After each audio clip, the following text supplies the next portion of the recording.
Yo, yo, yo, yo, yo. CMPRadio.net, man. You already know it's your boy Uncle P. And today, man, I have the privilege to welcome in a new podcast to our family, Diabefit 365, with our lovely host, Aisha Hudson. How you feeling, Aisha? Hey, y'all. I'm feeling good. All right. So let's talk about what Diabefit means to you and the reason for this podcast. Hey, y'all. My name is Aisha. I'm 29 years old, and Diabefit 365 is a podcast introducing and bringing awareness to diabetes and what it is and what it looks like. I decided to go on with this podcast because of diabetes and just knowing what it is and how you can get through it every day. Absolutely, absolutely. And on the phone we have Dr. Rinzi. Dr. Ron, how you feeling, sir? I'm feeling good. How are you? I'm great. I'm great, man. Just got you on the phone, sitting here as the doctor in the building, right? So you Y- answer all the questions that we might have about diabetes because this is the first ever show on diabetes, right? And I wanna make sure Aisha is comfortable. You feel me? And she's able to just keep flowing through the show. So tell me a little bit about you, Doc. So I am a member of Jefferson Health. I've been doing research on diabetes and amputations for the last 15 years. I direct a program called Save Your Souls, which is an amputation prevention program directed at Black men. So Black men in the Philadelphia area and surrounding areas are suffering the highest rate of amputation. We just completed a 15-year analysis of diabetes and complications in Pennsylvania, and we found the zip codes like 19140, North Philly, City of Chester, and West Philly have the highest amputation rates. And so we're trying to address that by making diabetes management easier and kind of more effective, and therefore we should be able to drive down these complication rates. Absolutely, absolutely. So thank you. I thank you for all the work that you're out here doing. And I know each got a couple questions, man. Let's get into the podcast. So Doc, I just wanted to start off by asking you, could you elaborate on a little bit of what diabetes actually is? So diabetes is when your blood sugar gets too high, so you have too much sugar in your blood system. That sugar turns into a kind of a sticky substance that kind of clogs up your arteries and creates havoc for your vascular system if you have it on a continuous basis. So everybody's blood sugar goes up once in a while, but your body secretes insulin and other chemicals to bring it back down into a normal range. But if it's always high, if the sugar content is just always high, it starts to form chemicals that stick to the sides of your arteries. Your arteries are like tubes or pipes, And if the sugar sticks to those, it makes it hard for the blood to go through those areas, and that creates all kinds of problems. It creates clot, which can cause, a clot in your coronary system around your heart will cause a heart attack. A clot in your arteries going up to your brain will cause a stroke. Right. A clot in the arteries or tubes going down to your leg can create a wound that doesn't heal, like a little, you bang your toe and it won't heal, that type of thing. So diabetes is basically just a metabolic syndrome where you just have way too much sugar accumulating in your blood system, and your body cannot handle it all the time. It can handle it for little doses, a day or two, but it can't continually get your sugar metabolized if it's high all the time. Okay, so for a shorter version, could you just explain, like a lot of people is unaware with like the sugar context of it. A lot of people think diabetes just comes from sugar and, joke around with it being said that it's sugar beaties and everything like that. But um, on a serious note, diabetes begin with the internal, is an autoimmune disease. So could you elaborate a little bit more on the breakdown of the pancreas and why we have to take insulin shots? Yeah, so diabetes there's different types of diabetes. But generally, we teach diabetes 1 and diabetes 2. There's actually a diabetes 3 now, but diabetes type 1 is when you have your body starts making chemicals that actually attack your pancreas, which the pancreas is what makes the chemical insulin and some other chemicals that metabolize sugar. But in some people, and usually it's a genetic thing, you start to produce antibodies and antigens that attack the pancreas and kind of destroy its effectiveness in making insulin. It usually occurs slowly, but in some people it can be quite rapid. So you might have normal insulin one day, and then 2 weeks later, all of a sudden you can go into a really bad spell because your pancreas is getting attacked by your own cells in some way. So that's type 1, and type 2 is more when your body slowly starts to lose its effectiveness in making insulin, and that's usually over time, and usually because you're overusing your insulin. You're eating a lot of big meals, and you do that over a 10, 15-year period. The pancreas, which has to secrete a lot of insulin for every big meal you have, slowly starts to lose that ability to produce insulin.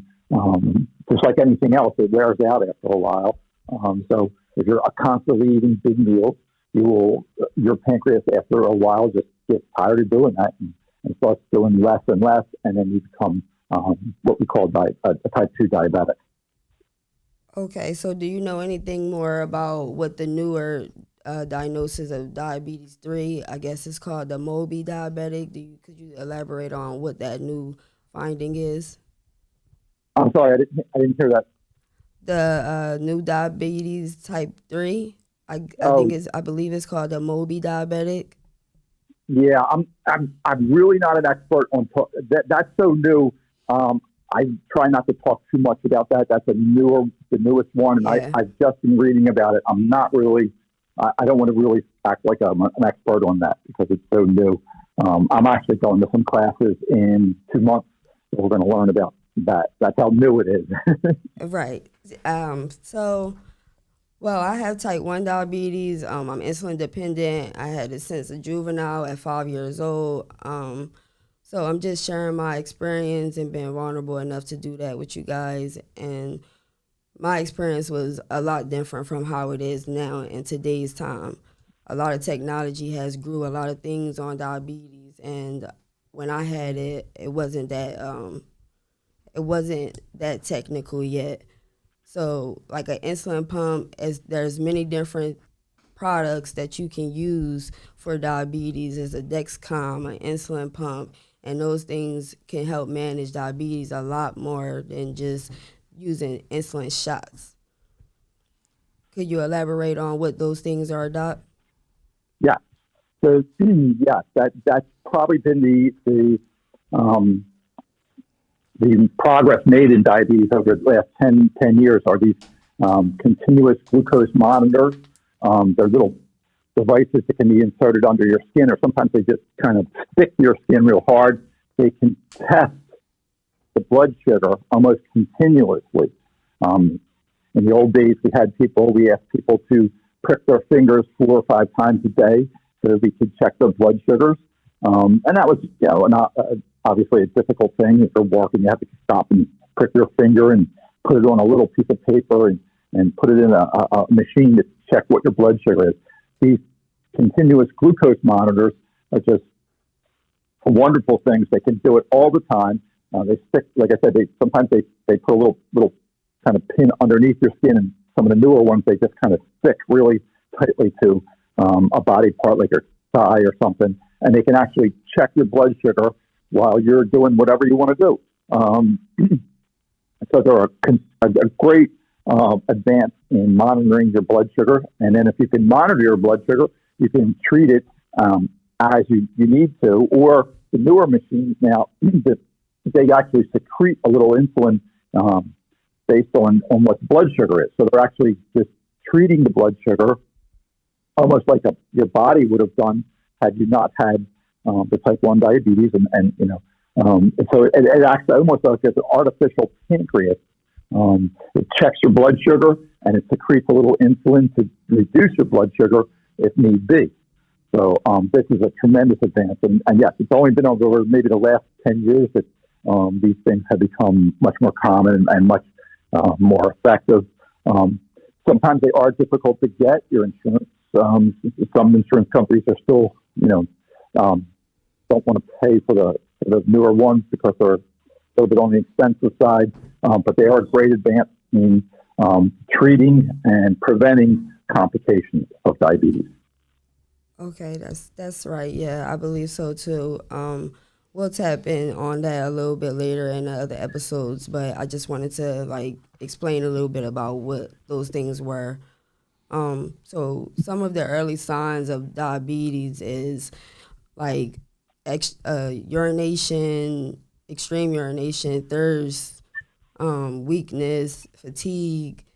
There's a lot of symptoms that people don't know what diabetes look like. So, Doc, if you could tell us a little bit of what it looks like when you're being diagnosed or when you're on the terms of becoming a diabetic. Sure. So yes, frequency in urination is one early sign, and that's because your body has a lot of sugar in it, so it needs water to dilute it. So it knows that. So it'll make you drink more too. It'll make you'll be thirsty. You want to drink more fluid. You want to drink more water to kind of dilute that sugar.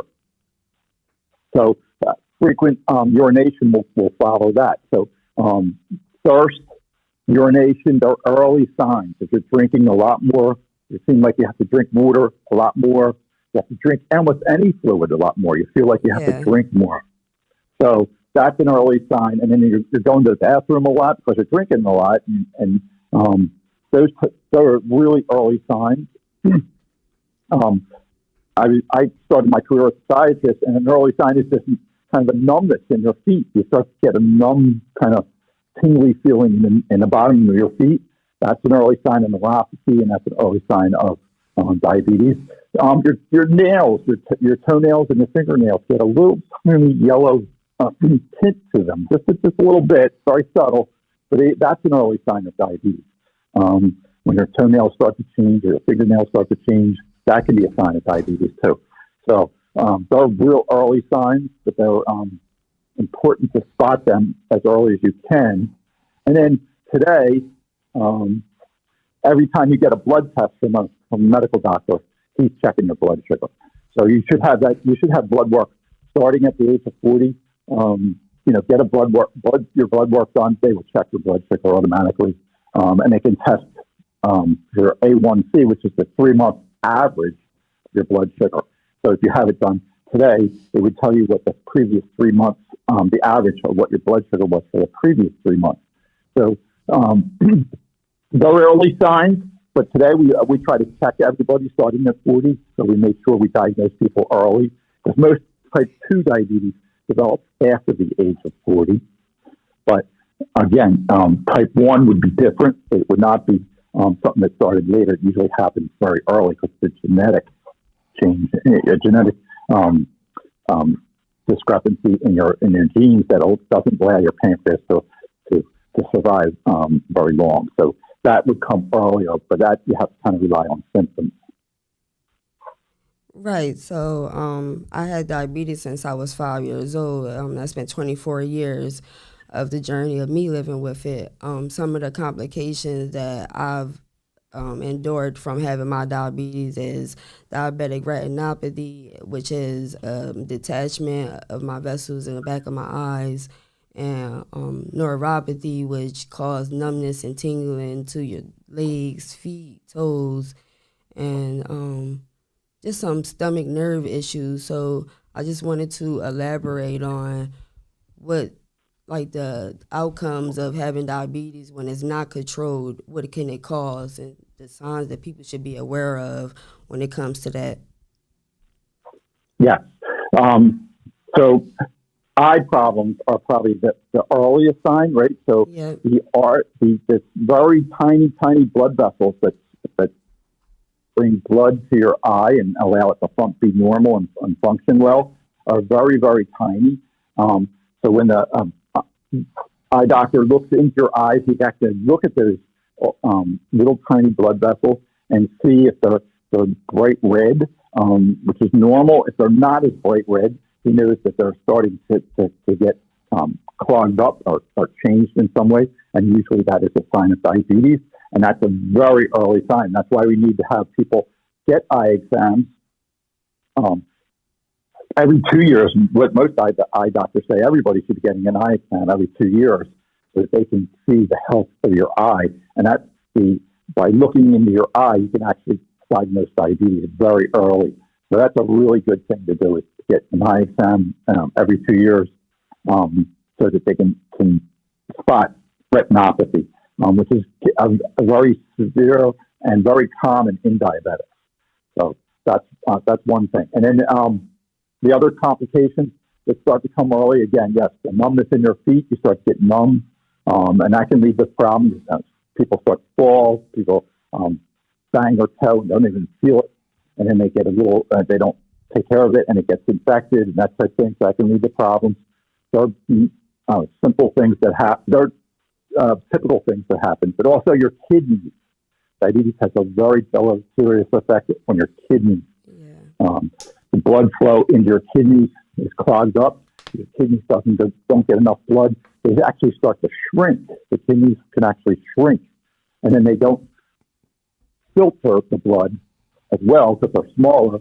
They're not filtering the blood, and you can build up toxins in your system, and that can get you really, really sick.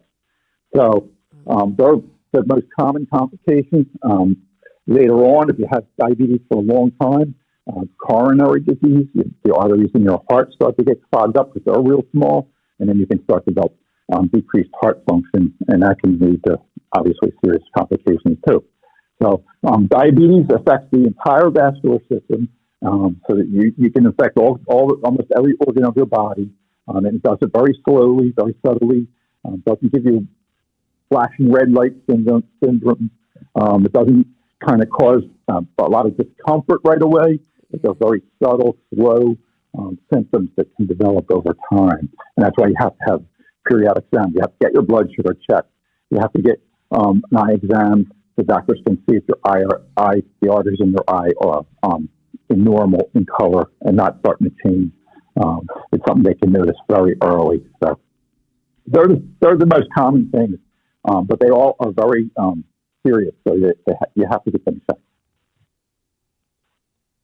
Right. So with that being said, I just want everybody to know that this is the reason why I'm trying to raise awareness to having diabetes. It's really important in life in general to be aware of our health and just to, overcome a lot of things that we sit back on and let slide in the back, in the back room. But with that being said, I think that we should just tap into the podcast every Wednesday at 10 a.m.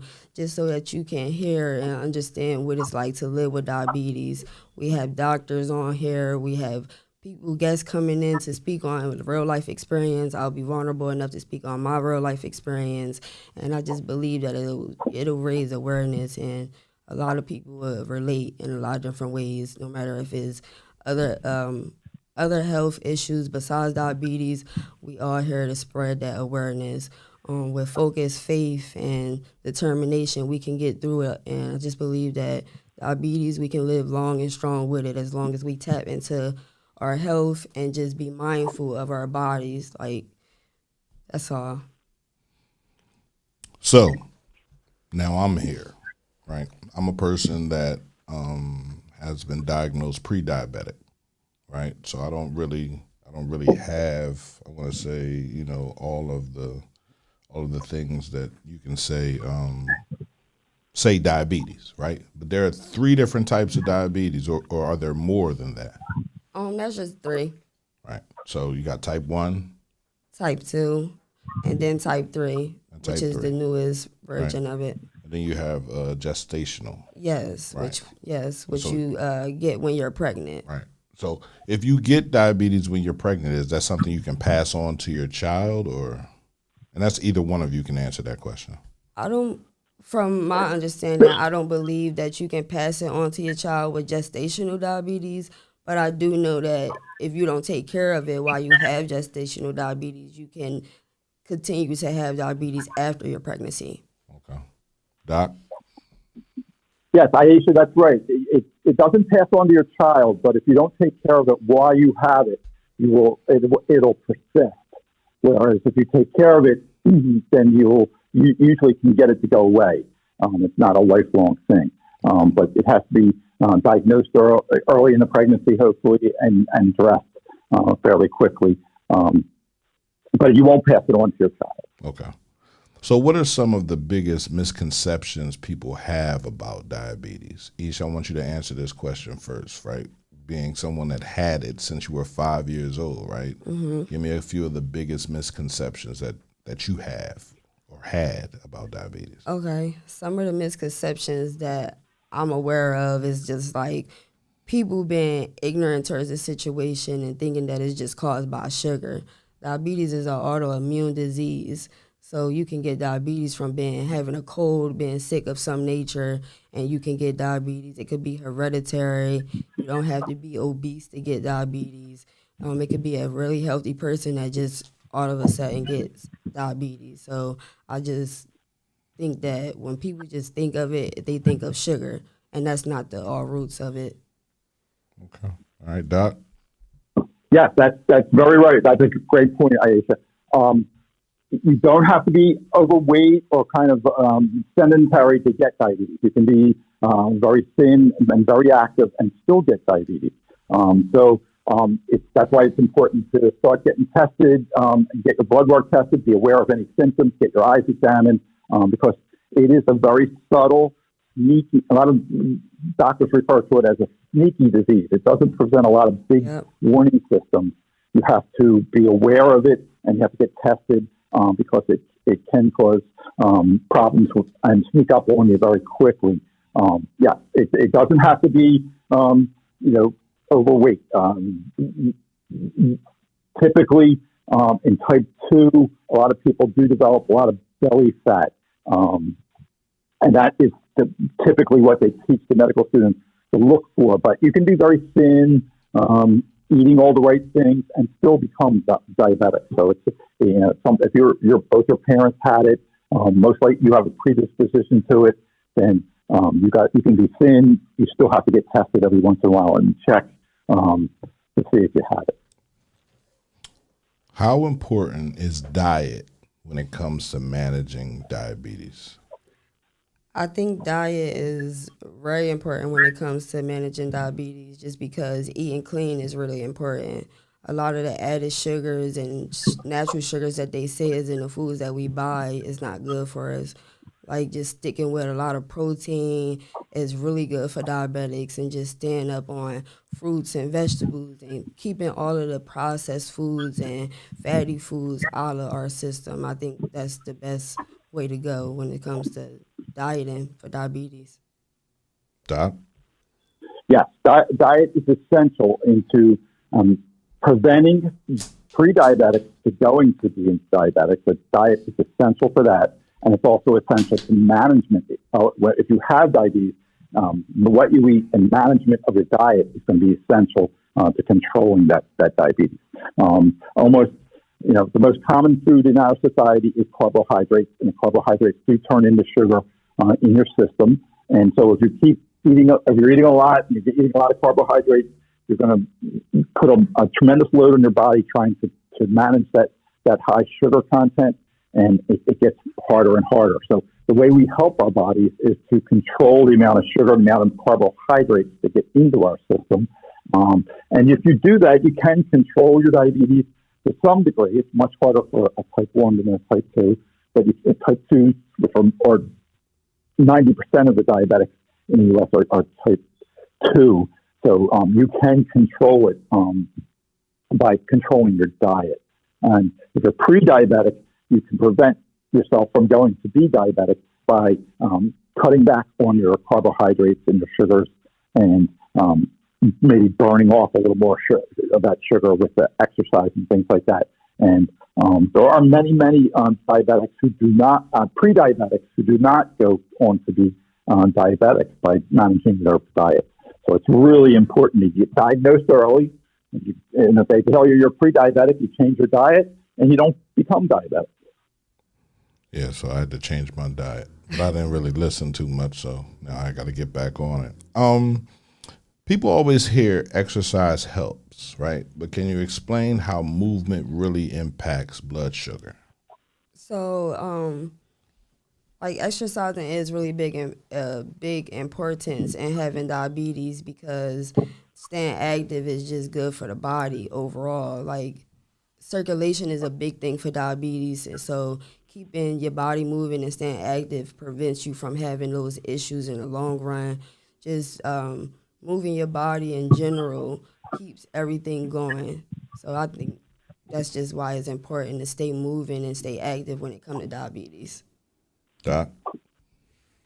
Well, exercise burns off a lot of the sugar. So sugar is used for energy. So if you're eating a lot of sugar or eating a lot of carbohydrates, it turns into sugar in your body, and it's for energy. If your body has too much of that sugar in it, it stores it. We don't want you to store it. We want you to get it out of your system. If you're not going to use it, it's kind of going to collect in your body and do harmful things. So we want you to burn it off. And the way you do that is just more exercise, or more. You either have to reduce your carbohydrates from the diet side, or you have to burn them off by exercising more. When you use your muscles, you're burning off carbohydrates or burning off sugar. So you need to burn it off somehow. If you're taking a lot in, then you have to work even harder at burning it off. Do exercise and keep the circulation going.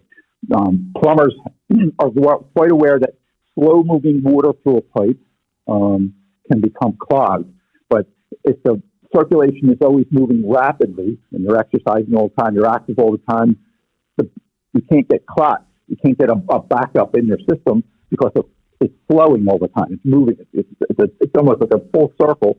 Your body goes in, the heart pumps it out, and it just keeps circling and circling. It doesn't become clogged.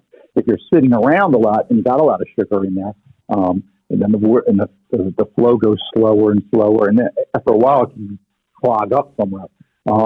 So exercise does two things. It burns off the carbohydrates, and it also keeps your vascular system healthy by keeping the flow going all the time and not slowing down and kind of sitting in certain areas where a clot can develop. I have right. I'm trying to figure out, how does stress or mental health affect diabetes, right? Do you think that plays a huge role in people not wanting to get checked up, with people not wanting to admit that they have a disease, right? Yeah. First, I want to say stress plays a big part in having diabetes. With me having it for 24 years, I've been through a lot of different situations, which has caused stress into my life and played a big role on my blood sugars, my A1C, my body in general. So, stress also has to do with our blood sugars. When we stress too much, our blood sugars are uncontrolled, like a roller coaster. Like they go up, they go down, they all over the place. So it tends to stress our body out on top of already being stressed. So I think stress does play a big part in having diabetes. And the mental aspect of it, yeah, I believe a lot of people is stressed out of the situation and they kind of like lean back on it and don't really pay it no mind until it gets worse. So yeah, I think stress has a lot to do with people wanting to not wanting to get involved in their health and see what's really going on and take the steps to building towards greater health. Doc? So stress causes your body to produce cortisol and other chemicals to deal with the stress, kind of try to get you to relax a little bit. So your body goes into this mode where it's making chemicals for handling the stress. It does, and it takes time and energy away from secreting insulin and the things that control your diabetes, glucagon and amylase. There's a couple chemicals that your body needs to control the diabetes. So when your body's stressed out, when you're stressed out, when you're irritated, your blood pressure goes up, your body's got to create other chemicals to control your blood pressure and control the stress. You can't calm you down a little bit, and it doesn't concentrate on controlling your diabetes or controlling your amount of carbohydrates and metabolizing those carbohydrates so they get out of your system and not stay in your system. So stress definitely has a big effect on your blood sugar and control and your diabetes if you have that or pre-diabetes. It takes your body's attention and energy and chemicals away from diabetes management into stress management, and therefore your diabetes can get worse. Right. What role does family or community support play in managing diabetes? I think that's one of the biggest things that we all need out here in general, not just health, but and everything. But health is wellness, so I think just having the support behind us so that people isn't ashamed of maybe being different from some of the things that they deal with in their daily life will play a big role. So having the support behind us, whether it's our family or outsiders, I think will play a big role. A lot of diabetics struggle with mental health just because they feel like we're different or they don't know how to manage it or they don't really understand what's going on within their bodies. So support behind us is a big role. Doc?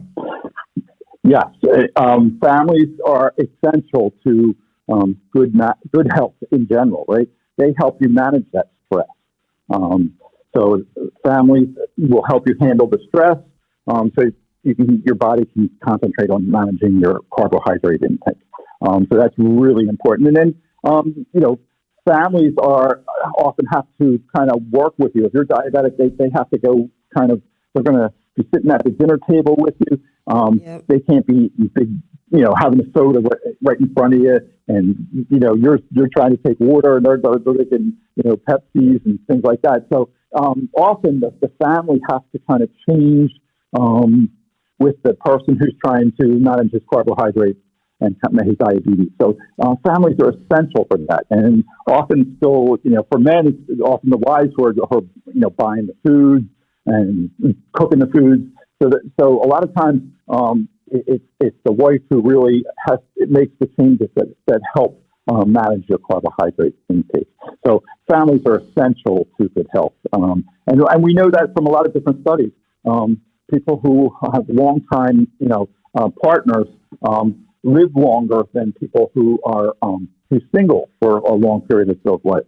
So there are some big studies out of Harvard and New England Journal of Medicine that show that men who have a long-time partner live much longer than men who stay single for the majority of their lives. So families are essential for good health, and diabetes and almost every other disease. So, Doc, are you telling me I need to get a wife? Like, I'm Yes. oh my God! All right. Oh yeah. Women are good for you. Yeah. Yes. Wow. Women touch is always better. Whatever. Okay. What do you wish more people without diabetes understood about those that are dealing with diabetes? So the biggest topic that I speak on a lot of people with is like the mindset behind it, like the mental stuff that diabetics go through, like just understanding maybe our attitude or how we feel in a day or when we're not feeling good or when we are feeling good, just understanding the emotion behind it and why we may feel like, why we may feel the way we feel at a specific time when we're going through something. Right. I get that. Yes, I think positive reinforcement from friends and other people is such a positive. It's such a good thing for somebody dealing with diabetes. If somebody's dealing with diabetes and they come to a dinner and they're just drinking water, it's nice if the other people acknowledge that he's working hard to control his diabetes, and I think that positive reinforcement really helps people to handle their diabetes a lot better. So people around you, if they could be cognizant of people with diabetes and see the progress or see their struggle to try to make it better, and kind of help in those things and acknowledge positive performances, then that really works great in helping people with diabetes. Absolutely. So October 4th is coming up, Doc. We were here when we interviewed you last time, and you were telling us about the Senior Health Fair, right? Can you explain what's going on October 4th and why are you guys coming out into the community? Well, we come out into the community to talk about diabetes, but also offer a PAD testing. PAD is peripheral arterial disease. So we test the flow of blood into your foot. And basically, it's just taking your blood pressure at your ankle. We take it at your ankle and we take it at your arm, and they should be the same. If your vascular system's good, the blood pressure taken at your ankle and the blood pressure taken at your arm are the same. If it's not, or if there's a big difference, it means that there's something wrong with your vascular system. So, yes, this Saturday we're going to be at the Lighthouse Hall in Eddington, doing at a senior health fair, and we'll be doing circulation testing. And we're also at a barbershop in Chester. I'm trying to think of what the name is right now. But we will also be at the barbershop, and we will do testing there. Nurses from Widener are going to be helping me, and we have some medical students from Jefferson and PCOM who will be helping kind of do these tests, and we'll be able to check your circulation right away. We do it right there. It takes about 2 minutes, and you get a test. You get a T-shirt, and you also get a $40 gift card. So it's really a nice event, and we're hoping to see a lot of people out there. You said you're giving out money? Well, it's a Wawa gift card, but $40 at Wawa that's a nice meal. Yes, it is. You got pizza and burgers and all types of stuff at Wawa now. So yeah, definitely. That's right. Yeah, right. Definitely get through there. That's a Red Bull setup for me. I'll go in there and buy all Red Bulls. I shouldn't drink them. I know. Right? My kids get on me, Dad, why are you drinking them? But they're just so good now, right? Right, and y'all know we love free stuff. So come out, and it's for a good cause. So just come out and get checked out and see what it's about, and win something free. Look. Oh, let me just give it. It's Clippers Barbershop at 425 Edgemont. Yeah. That's what it'll be. 11 to 2 on Saturday. On Saturday, 11 to 2. So so you could go to either location. Yeah, that's right. And you're giving out the $40 at either location? Correct. So listen, real quick. I want everybody to understand how important this thing is, right?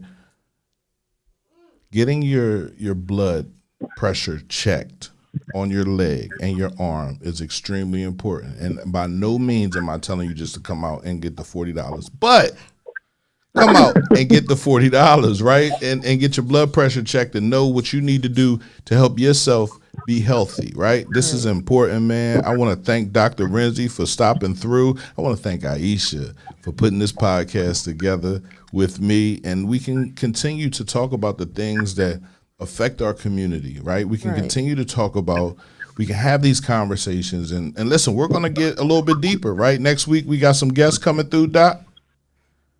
Yes, we do. We have some men who had diabetes for a long time, and they're going to discuss how they have handled it. One or two has had some complications. They're going to talk about how that developed. But yeah, they're going to share their stories with diabetes.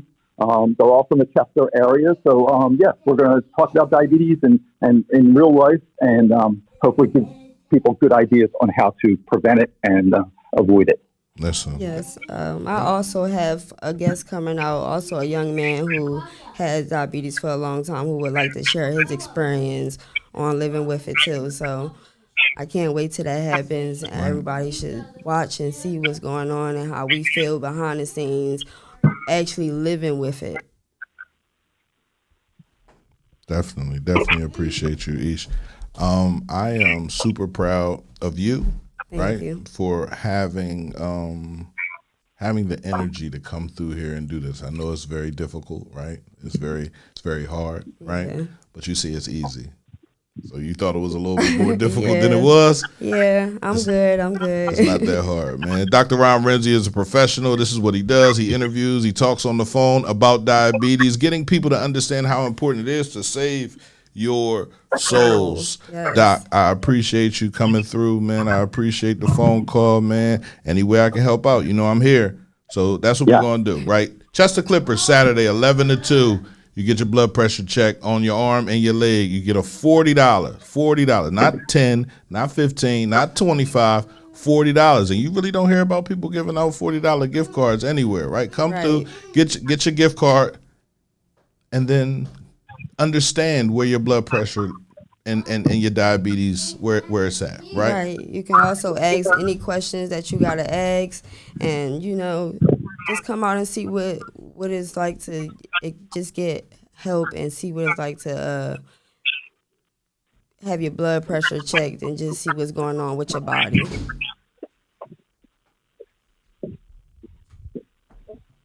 All right, Doc. Okay. Appreciate you. Have a good one. I thank you for listening, and thanks for the time. And we'll see everybody on Saturday, hopefully. Yes, sir. Yes, sir. So that was a great show, right? I want to thank you for coming through. No problem. Right? We have a couple things we need to talk about, though. Okay. You feel me? All right. First of all, today's Wednesday, man, so that means Home Runners is running. Yes. That's right. The good people over at Good Sips, man, and at Home Runners 610.